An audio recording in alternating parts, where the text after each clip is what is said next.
Bonjour Audrey, bienvenue. Bonjour Mélissa, merci. Mélissa, aujourd'hui vous avez 25 ans et depuis l'enfance vous souffrez de l'un de ces troubles de l'apprentissage.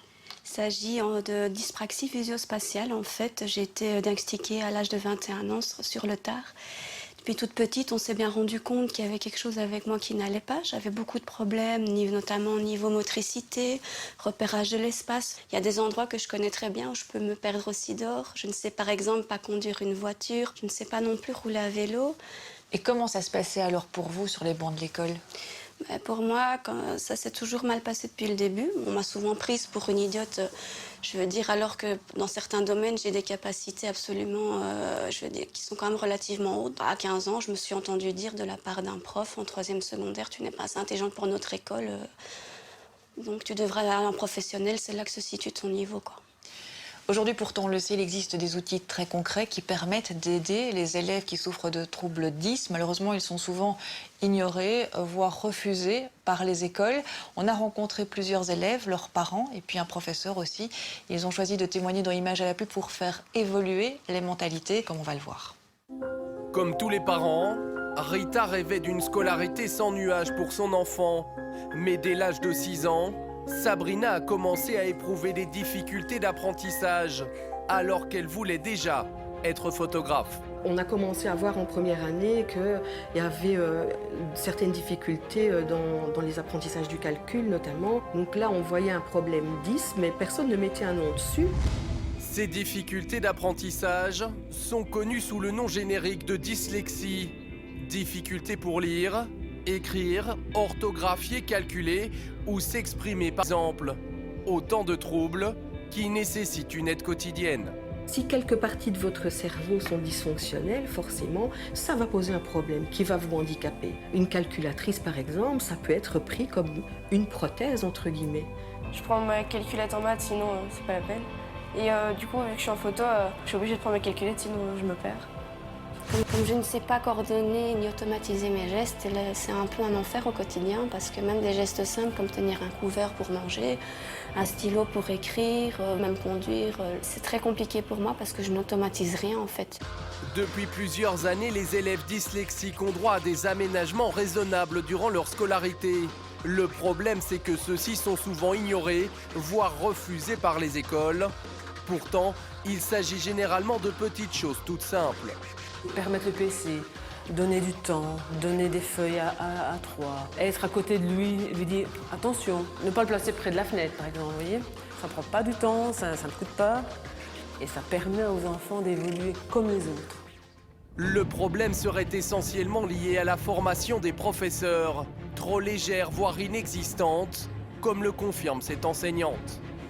Donc personnellement, je n'ai pas eu de module sur les troubles d'apprentissage.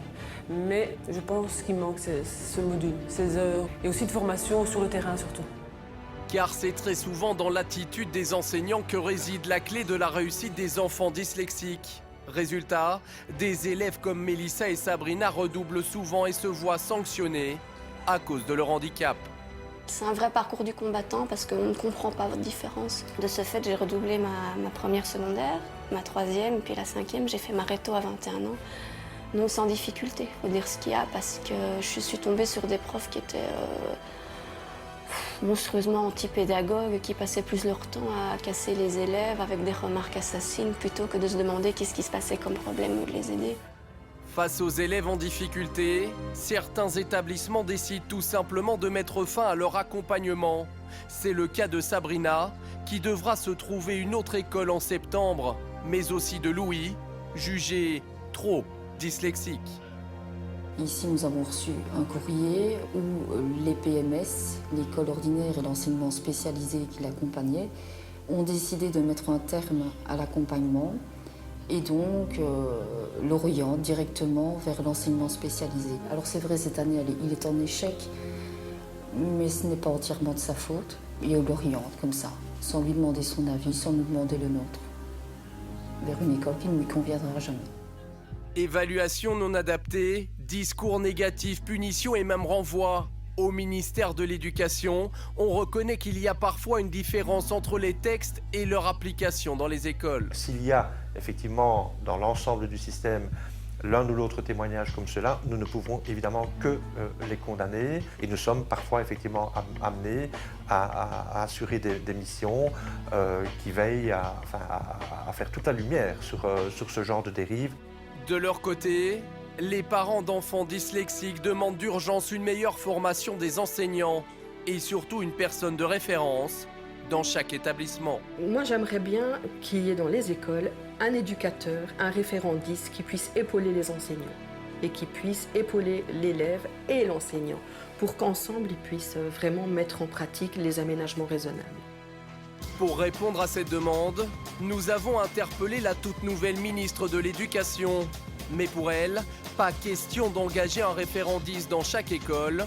En revanche, elle vient de déposer un projet de décret qui pourrait changer la vie des élèves d'ici 2017. Que prévoit le dispositif? Dès qu'un diagnostic est posé, l'enfant, les parents peuvent requérir une concertation autour de l'enfance. C'est cette concertation qui va permettre de définir les aménagements nécessaires. Et donc, ces aménagements seront contractualisés entre l'école et le parent. Les enseignants seront donc obligés d'appliquer ces aménagements. Une bonne nouvelle, en espérant qu'un enfant 10 puisse enfin bénéficier des mêmes chances que les autres. Mélissa, aujourd'hui, où en êtes-vous dans votre scolarité? Aujourd'hui, je suis actuellement étudiante en histoire de l'art, en 2e année de bachelier. Ça se passe relativement bien. Je veux dire, c'est difficile, je m'accroche, mais j'espère un jour pouvoir arriver au bout comme les autres. Du moins, j'ai bon espoir. En tout cas, toutes mes félicitations déjà pour votre parcours. Et puis, oui, on ne peut que vous souhaiter d'arriver au bout et de mener à bien tout ce que vous avez déjà décidé d'entreprendre. Et c'est vrai que là où vous en êtes aujourd'hui, vous pouvez vraiment en être fière. Merci.